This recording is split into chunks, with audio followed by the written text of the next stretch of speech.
Because on social media these days, plastic surgery is very popular. And, I don't think it's vanity. I don't think, wanting to be pretty, wanting to be beautiful is vanity.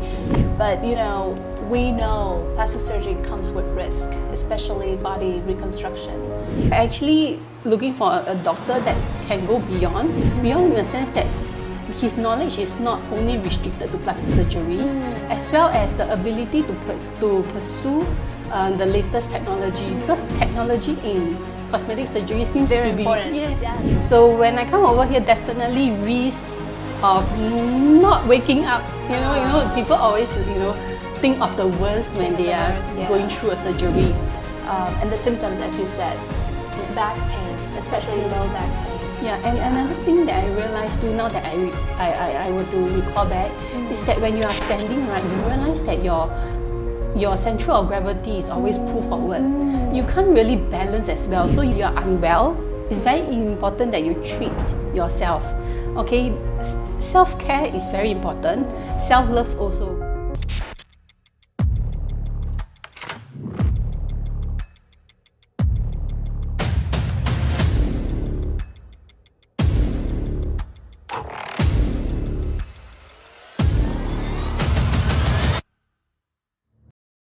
Hello everyone, welcome to our show, Beyond the OR, the series podcast, Your Voice, Your Truth. My name is Dr. Natalie Nguyen and I'm the CEO of AVA Hospital. I'm very honored to have my very first guest. So I've never done this before and I'm sure you're not familiar with this podcast style, but we can just be comfortable and we're just sharing our experience. Basically, I just want to understand and know your journey as a patient. Our goal is not to promote any sort of plastic surgery or any procedure. Understand. It's simply sharing. So, Understand. And you're still recovering, so I know if you need a break in between, just let us know. Sure. Feel free to drink water, okay? Thank you. All right, thank you so much, boys, for being here. Tell us about yourself. Okay, I'm actually a mother of three. I'm from Singapore. Sorry. I just redo again, okay? Just keep Just doing. continue, yeah, okay. I'm actually a mother of three. I came from Singapore to do my tummy tuck as well as liposuction. Oh, okay. Yes. Mother of three. Mother of three. What do you work, or are you stay-at-home mom? What do you do in Singapore? Okay, I actually own a business that caters for a niche market, which is the plus size market. Okay, very nice. So, it's funny because on social media these days, plastic surgery is very popular, and they present everything as a very casual things.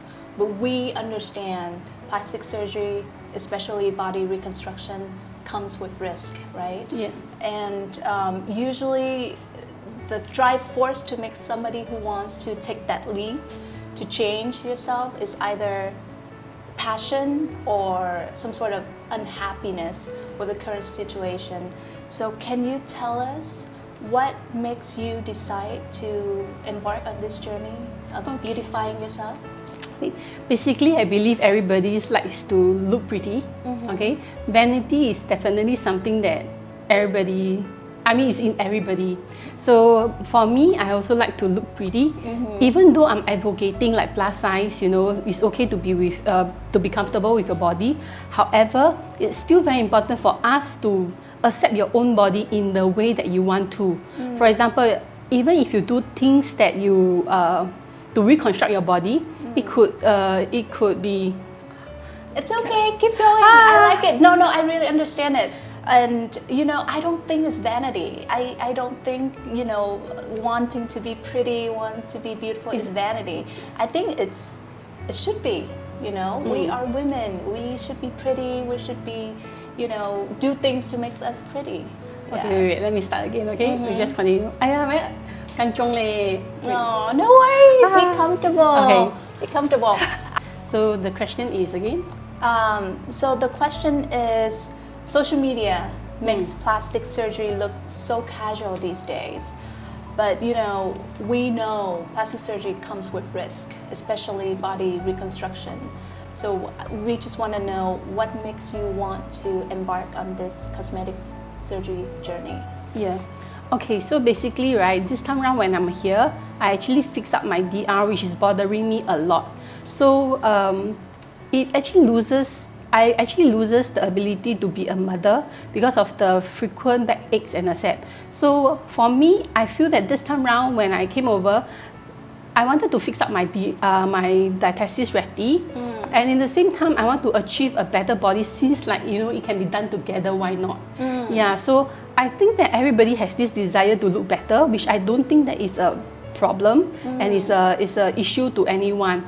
As long as you like it, you love yourself, I think that's more important. Okay, and then we'll discuss about DR later on, diastasis recti, because I think it's a very prominent medical conditions, but not a lot of women know. Yeah. And you know, men can have diastasis recti too, so we can discuss it about a little bit later. So there's so many options. Like, you live in Singapore, right? Yes. So there are plastic surgeon in Singapore, there's plastic surgeon in Korea, Thailand. Why did you choose Vietnam? Okay, I mean, everybody knows that Singapore has a very, very good medical system, but it comes with price also, you see. So having to do this surgery, price is definitely a concern for me also, and therefore I have decided that, okay, maybe not in Singapore. Okay, so the two other choices that I have left with is actually Vietnam and Thailand. Yes. So with these two options, I have decided Vietnam because I know Ava. After knowing Ava, I feel that I'm very comfortable, and that's why I decided to come to Vietnam instead. And the last thing that I'm concerned is always the food, because I heard that, you know, being Asian, we always very concerned with the recovery stage, and therefore there is a lot of food that we want to avoid. But however, in other countries, like, I mean, between Vietnam and Bangkok, I realized that food is easier to find in Vietnam, compared to Bangkok. Thailand. I feel like Thai food is very spicy, you know, and they eat a lot of seafood too, and a lot of spice and beef, so it's a little bit harder. I agree. I agree. Which I have friends that actually get infection like days after their surgery. Oh. Yeah, because they couldn't. I think it is because of the food they intake. Yeah. There's a lot of factors that come into infection, but I believe food is very important One of too. them, yes. Yeah, I agree. Because I've seen our patients who, you know, very obedient and eat the right food versus patients that will eat seafood and beef, and you can see the scar. Yes, the difference in the recovery. Yeah, and the scarring too. Okay, that's great. So you must have done so many research, right? I know you've heard about us too, but I'm sure as a patient you have the right to do as many research as you can to choose what plastic surgery place is appropriate for you. So what are the criterias, you know, the top 3, top 5 criterias that are super important for you in choosing a plastic surgeon? Okay, when it comes to plastic surgery, especially invasive one, I get a little bit more concerned because it's not like the outer layer, but also the inner layers. Inside. Yeah. So I actually looking for a doctor that can go beyond in the sense that his knowledge is not only restricted to plastic surgery, as well as the ability to pursue the latest technology, because technology in cosmetic surgery seems very to be important. Yes, I didn't know this. Yes, it's like changing every minute. It's like when I was 20 something, when I first did my double eyelid, the technique is definitely different from what it is now. So when I was looking for a doctor that is that can do my surgery, yes, correct. And then I'm looking for somebody that is very up to date. And that's how I felt. I came to Ava. Okay. Yes. So, you know, I'm as a woman, I'm very low tech. And you know, I barely use my iPhone. I don't use social media. But my brother, Dr. Khan, I have to give him a lot of respect because he's very up to date. Yes. He's very up to date when it comes to technology, and he's passionate about it too. So he doesn't mind, you know, buying the equipment, learning the equipment, and that's right. I do see a huge difference when you use technology in combination with the expertise of the doctor Correct, to treat correct. the patient. I Exactly. agree. Yeah. And then we share a little bit about this too, but I just want to kind of like say it out loud as well, so that anyone can understand the difference between cosmetic surgery clinic and a cosmetic surgery hospital. So there's a huge difference. With the clinic, any doctors that have practiced as a plastic surgeon for 54 months can open a cosmetic clinic. But in a cosmetic clinic, you can only do eyelid surgery and simple rhinoplasty. You can use local anesthesia, but you cannot use moderate sedation. Yeah, and the licensing is very easy. It's fast. It's easy to get it. But compared to a hospital required much more kind of like complicated process. You need to have different departments. You have to go through the licensing, very complicated.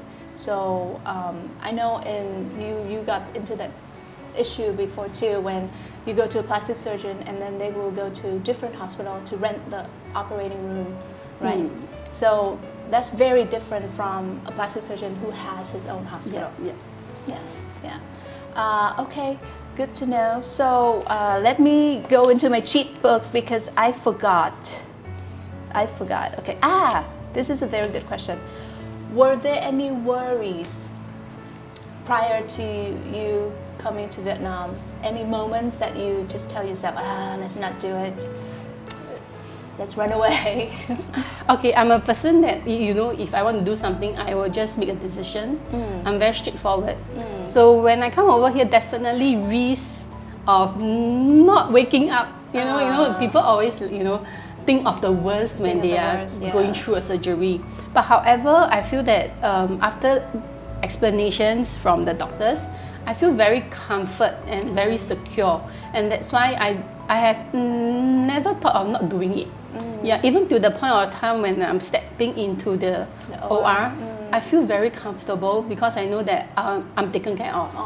Okay. Many people may think that I think generally people think that the medical system in Vietnam is not as good as Singapore. But however, actually this time around it surprised me quite a bit. Oh really? Yeah, Okay. because when I went to the hospital for my checkup, I realized that it's faster than Singapore. Yes. And I can get everything done at one shot, which is something that is very different from Singapore, I feel. Like the CT scan that I went for, sorry, I'm talking too much. No, right? I love it. No, I want to know. Yes, please Like share. the CT scan that I went for is, first thing is cheap, second thing the result came out in 2 hours. That's right. Yeah, which is very, very fast for. Oh yeah, that's right. Yes. The CT. And the whole process, there is no much waiting. It's just like one station to another. Yeah, so to me, I feel that it's through the medical checkup, just the medical checkup, I realized that it is not as backdated as what I think it will be. Yeah. In Singapore, do you have to wait to get the like routine checkup? I know in America, like sometimes you have to wait 3 months to 6 months to see a family doctor that can give you the referral to get like an ultrasound of your breast or anything. Do you have to wait that long in Singapore too? In Singapore, we don't need to wait that long. We can actually just book an appointment, okay? But it's not immediate. It has to be 1-2 days lah. Okay, so once you book an appointment, you can actually go and visit the doctor and do your body checkup. But however, the report usually comes quite a while later. Yeah, it's not like immediate on the same day. And I heard very expensive, like a heart ultrasound is like $300 or 300 or 400. Yeah, CT scan in Singapore is about 1,000. 1,000. Yeah, Sing dollar. Whereas I think I paid about $100 here About only. 100. Yes. Yeah. Which I think is very affordable. And the CT scan result, right? Basically, if you have an established doctor or a good doctor here that can actually read for you, I think what's the difference doing in Singapore and in Vietnam? Yeah. No, I agree. Okay, great to know. Thank you so much. Okay. Let me think. How did you prepare for a faster recovery? Or did you prepare anything? Okay. For me, I think socks is very important. Socks? Compression stockings? No, or? just normal stockings. Oh, just normal stockings? Yes, because after a surgery, right, usually you tend to feel a little bit cold and you start to shiver. Okay. So having a good socks, right, actually helps you to feel better. Okay. And you will feel like less cold. Yeah, so socks is definitely something that I'll bring along after surgery. Yeah, it keeps you warm. Okay. It just makes you more secure and comfortable. It's make you cozy, like you're at home. Correct. With the sock. Oh, okay. I never know this, so that's great to know. Yes. So that we can like think about that for our patients too. Correct. Okay. And then I noticed that you bring your pumpkin juice too. Pumpkin juice is like a must, you know. It's like if you do surgery, especially cosmetic surgery, pumpkin juice actually help to diswell. Okay. So every time I will just like buy 2 boxes and then I'll just bring it to anywhere. Anywhere. Correct. And then I'll drink that. That is to help to diswell. Okay. Yes. Do you drink it cold? Because you gave me a sample and I drank it, and it's a little bit difficult to drink, in my opinion. Yes. Did you drink it cold, or you mix it with anything else, or you just drink it down? Straight. You just drink it straight. Because it's pure pumpkin juice, so you drink straight. And I don't encourage people to drink cold water, being Asian, because cold water actually, warm water is definitely better. It is to warm up your body. Yeah. So for me, I just drink straight. Yeah. Drink straight. Okay. All right. I'll try it again because I need it too, but it's just I'm just a little bit hesitant to drink. Yeah, it's a little bit tough to drink at first. Yeah. Do you mind we can talk a little bit about your procedure? You don't mind, right? Because I really want to share your experience and also the knowledge that you gained from the diastasis recti. Yeah. So tell me, like, how were you diagnosed with it? What kind of symptoms you have? What makes you aware about it? Okay, it all started with a very very bad back pain. Yeah, I couldn't really walk for 2 weeks and I have to be bed rest. So what happened is after this, right, I thought something is wrong with my spine for sure. So I went for a checkup. And then this checkup, I went for an MRI scan that says that my bone structure is not straight, and therefore I need to do some physio to support my body. So during that physio session, we checked a few things, like your core muscle and the and that's where they saw that I have a very bad DR. Yeah, and it's then I know that DR causes like backache. Okay. Yeah. Before that, I thought that it's my own personal body. Like I don't exercise regularly, that's why I have a back pain. But apparently, it is actually from the DR that I'm having it for the past many years. Yeah, okay. After pregnancy. Yeah. So just a little bit explanation for our audience. So diastasis recti is when there is a widening of your rectus abdominis muscle, which is a pair muscle that runs kind of parallel and vertically on your front abdomen. And usually diastasis recti is from either you have gained a lot of weight, or most of the time is from pregnancies. Correct. Especially multiple pregnancy, like you with 3 children, or if you have twins, that even worsen your risk. And when the fetus grow inside of you, it push out your abdominal wall, it widening the distance between the muscles. And up to 2/3 of pregnant women will have this condition. Yeah, yes, it's how major. So much. Exactly. Yeah. It's something that we shouldn't just take it easy, because I think over the years it will grow into a problem. It will get worse. Yes. Yeah. And then so 2/3 of the women during pregnancy will develop this problem.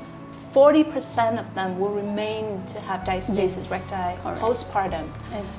And usually the recommendation is if the widening is not too much, let's say more than 2 centimeter is diagnosed for diastasis recti. If it's 2.5, 3 centimeter, you can try exercise. I know that people start to use EMS to help stimulate the muscles. Exactly. And there's some good results on clinical studies. But if the widening is, let's say, more than 5 centimeter, we know that you can try to exercise, but it will not be able to. Yeah, it will take a long time. It. Yeah. So usually, if it's more than 5 centimeter, then surgical intervention is recommended. Yes. Yeah. Okay. And the symptoms, as you said, back pain, especially low back pain. Yeah, and another thing that I realized too, now that I were to recall back, is that when you are standing, right, you realize that your center of gravity is always pulled forward. You can't really balance as well, so you will tend to lean forward a little bit. Yeah. That's right, because what it causes is it causes abdomen and pelvic instability. So the condition causes the instability of your trunk. That's why you feel that imbalancing when you stand up. Yeah, and the bulging, and it causes pelvic pain, back pain. Yes. Sometimes it can cause urinary incontinence and other conditions too. Yeah, so good. Thank you. Oh, okay. Wow. 2 weeks you can't walk? I couldn't even stand. Yeah. I couldn't even sit. So it actually affected a lot of my daily life because I couldn't even play with my kids. Yeah. Oh, okay. Well, let's hope, now that it's all repaired, you can recover gradually, and then you can get back to your normal kind of daily activities. Okay. All right. Thank you so much. I feel like, is there anything else you want to share with the audience? I feel like I get a very good talk with you. I'm very happy about this. Just let us know any advice you want to share to the audience, anything. Okay, I feel that if you find that you're unwell, it's very important that you treat yourself. Okay, self-care is very important. Self-love also. A lot of my customers in Singapore who becomes like parents or mother, they feel to love themselves. Their focus changes from themselves to the kids. And therefore, a lot of things that they are experiencing or their desire to be beautiful again, is being covered by the responsibility of being a mother. That's one thing. Self-care and self-love is very important for everybody. Okay. Another thing that I realized from this round is that Diastasis Recti is really not a small issue like what is mentioned on the internet. Yeah, people say that it's actually a small thing, you don't have to do much about it, it doesn't hurt your life. But being a person who has I realized that if you don't treat it, in long run, it will cost you a lot. As in, your body will not be able to do your normal activities, and then you will have backaches. Your normal lifestyle will be changed. Yes, will be changed. Yeah. So I feel that it's very important to get it treated. Okay. Yeah. All right. Well, thank you so much, boys. I really appreciate it, and I'm seriously very grateful to have you as my very first guest on the show. Thank you. Yeah. Good luck with your recovery process. You're still with us, so we'll take good care of you, and then let us know if there's anything else we can do for you. Okay? Okay, sure.